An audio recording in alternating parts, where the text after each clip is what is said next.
Right, this is the second radio from Lewis.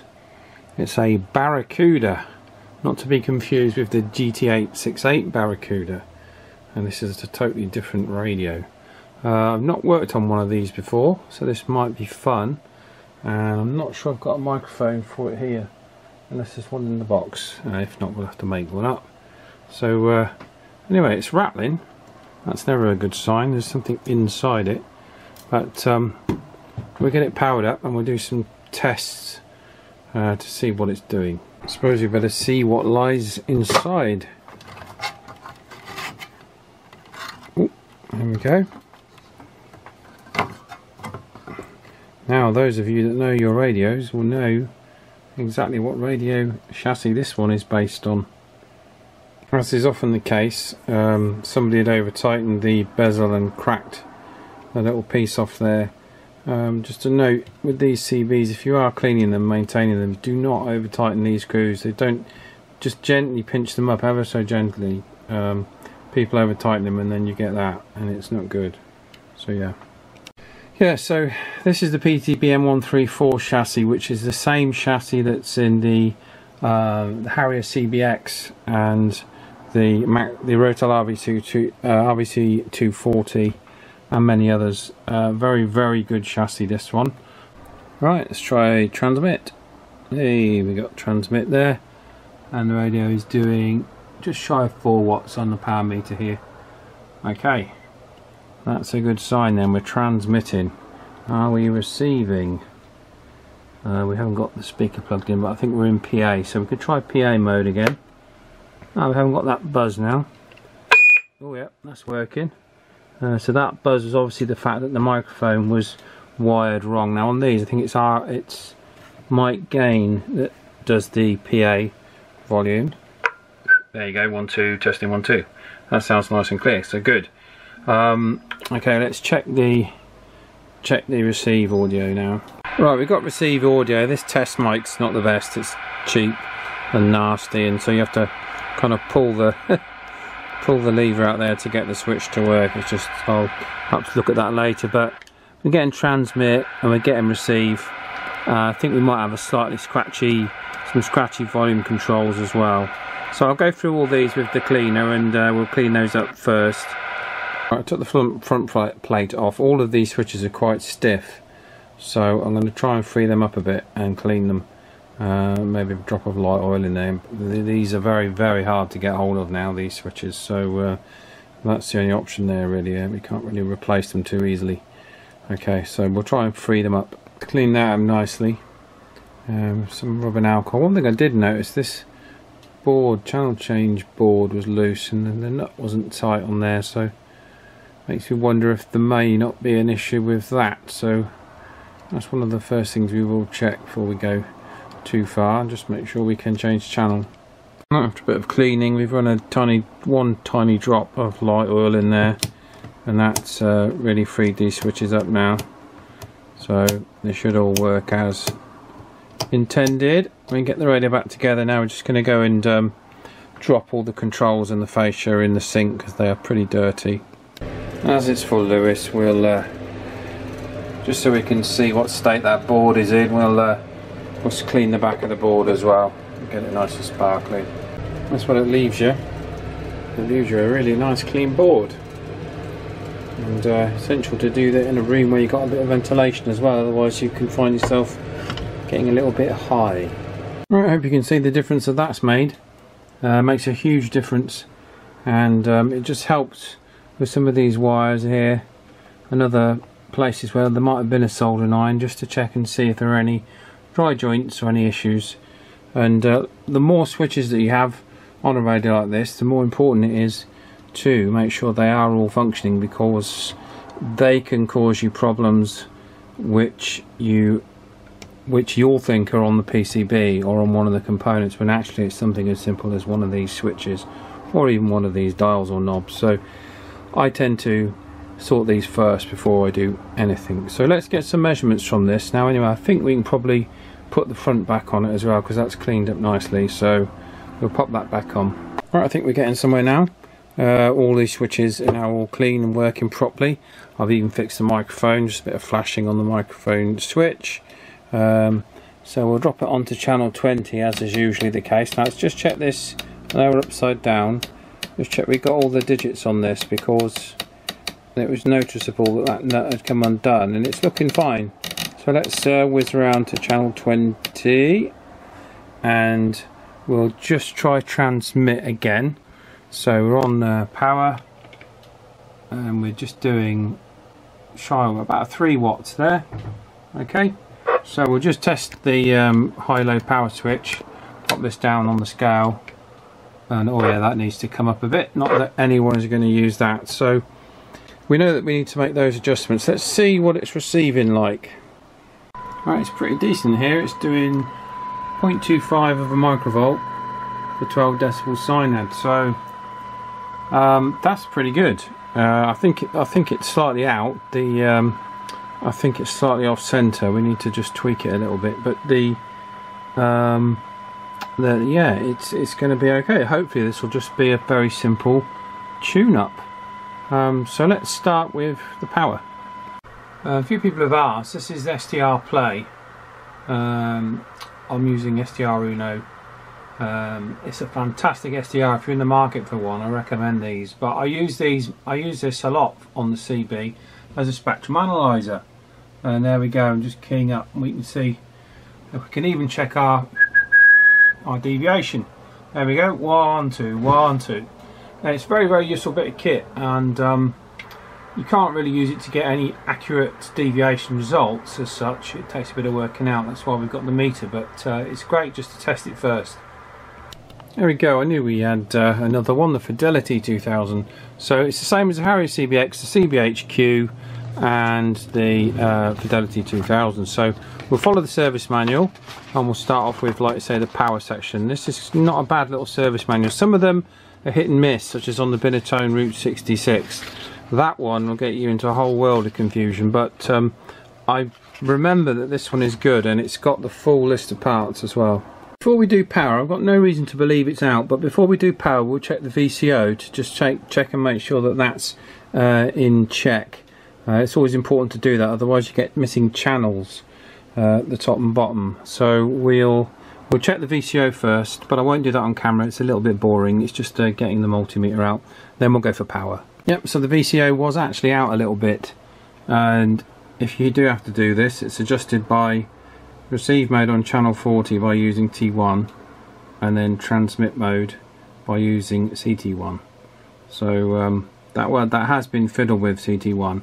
I assume or imagine it was probably somebody trying to get it on frequency, but it is actually on frequency at the minute, so pretty much as near as makes no difference. But we will check it, but it seems very close to not even be an issue. I'll put it on the frequency counter once that's warmed up. So finally, let's get to power.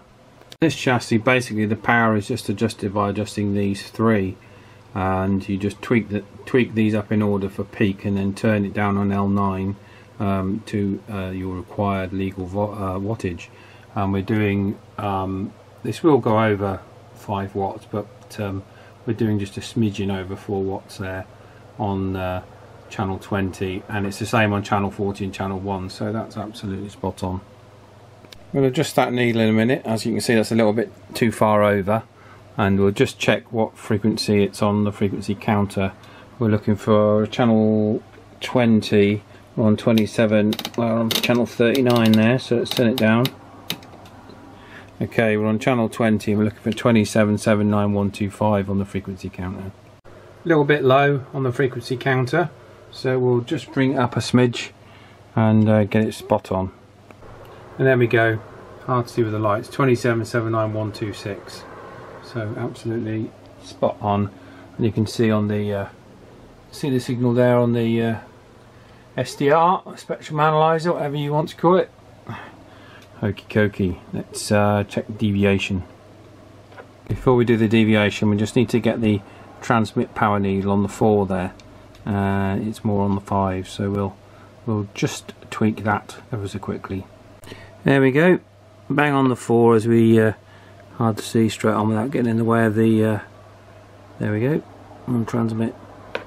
And yeah, deviation. Oh no, hang on, let's see what the 0.41 does. So we're going for low power now. Let's switch this over because that was low, wasn't it? So put it on the power meter, hang on. So yeah, that's not even moving on low power now, so we need to set that. And there we go, lower scale there, just below 0.5 of a watt for low power. So that's set properly.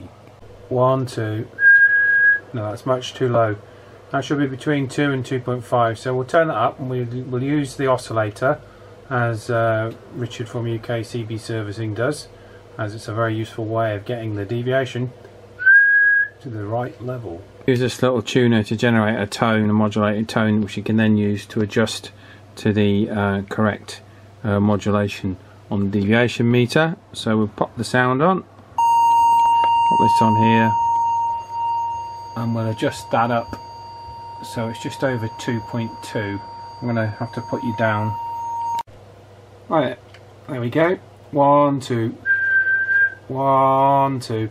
Testing 1, 2. There we go. 2.2 to 2.5. Perfect. Right, we've set a nice low signal on here at 0.2 microvolts. I don't think we're going to get it much better than this, really. And we'll see if we can adjust using these cans here. If you've not done this before, these are the invariable inductors down here that we adjust in sequence all the way down, and then we'll actually adjust, we'll monitor the audio on the scope and adjust that as well on the detector. I'll show you on this one coil what we're trying to do on the meter here is we're trying to move the needle that way. The more it goes that way, the more sensitive it is, okay? That's in layman's terms. So let's just, you can hear that inductor there is broken. You hear that click.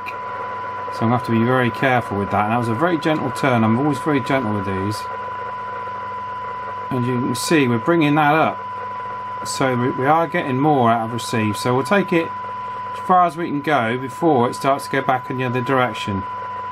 So that's about there. So I'm going to go back. And now, if that is really bad, I can probably spin the core of the inductor around the other way. And that'll fix that, but I don't think it's sufficiently bad for me to do that. So I'm going to go through all of the other stages here to see what I can get to, but we should be able to squeeze a bit more out of it. Amazing. Yeah, not really any improvement there. It came up a tiny amount, but that's already very, very sensitive at 0.25 of a microvolt for 12 decibel synad. So what we'll do now is we'll put 100 microvolts on here, and then we'll set the detector 100 microvolts, and then we'll look at it. We'll look at the signal on the scope, and all we're doing there is looking at the audio output, simply trying to get the maximum signal from the detector, but also we need to listen for the quality of that signal as well. I've muted the audio, so I don't have to go through that. I have to have it fairly loud to get a nice signal on the scope. And then what we're doing here is we're just literally going to adjust the detector coil here to get the maximum amplitude, and then we'll have a listen to it to make sure it's good. So here we go. Now you can see we gained a bit there, and then it's going down, so we're just adjusting for the peak. So it's collapsing, and it's collapsing. I'd say about there is about right. So we didn't really gain much there, but we need to check it because people often fiddle with those. Now, because we know we've got a 100 microvolt signal, we need to set the RF signal meter to 9. We can see we're on 7, so we're a little bit low. So we'll adjust that, and that pretty much, I think, will be all of that done. I'll quickly go through all of the switch functions on the front, and then we'll do the squelch. That's the last thing that needs to be done. All of these controls, always give them a good soak in with the WD-40 cleaner. When I say WD-40, I don't mean WD-40, I mean the switch cleaner. And yeah, that's the adjustment for that. So let's bring this up to 9. We'll just get in line with that, just to make sure that's as it should be. Yeah, that's absolutely spot on. So we now got the receive signal indicating correctly on there. It's a little bit low, so yeah, lazy needle. So there we go. That just leaves the squelch. which I think's not far off. So let's just see where the squelch is. Right, so we set the squelch here for minimum setting, so it's what they call its threshold setting. We just get it exactly on that, and then we set the signal generator for 0.3 of a microvolt, and we'll see if it comes in. And it doesn't come in. So now what we'll do is we'll adjust the level, and we see the squelch is coming in at 0.43 of a microvolt, which isn't too bad at all. And let's see when it's leaving. It's leaving at 0.3 of a microvolt. So that's pretty sensitive. Let's see where it is at the top end. So what we'll do there is we'll put a 100 microvolt signal in, and we'll see if we can squelch that out by maximising the squelch on here. We shouldn't be able to. No. And let's see where the squelch disappears. We want it to be around sort of 70. Something like, there we go. Perfect, 79. So that doesn't need any adjustment for me. That is absolutely perfect. On a lot of sets the squelch is terrible, but on this chassis I found it very rarely needs adjusting. So we don't need to adjust the squelch on this, it's absolutely fine. But you need to adjust the squelch, I'll have to say that, because it might help some folks. It's RV1 hidden down there.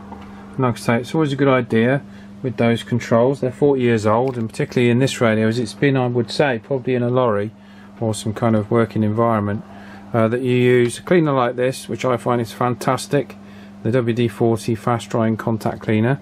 I'm not sponsored to say that. I know a lot of people use Servicol, but I've had absolutely no problems with this. It's brilliant. So I thoroughly rate this stuff.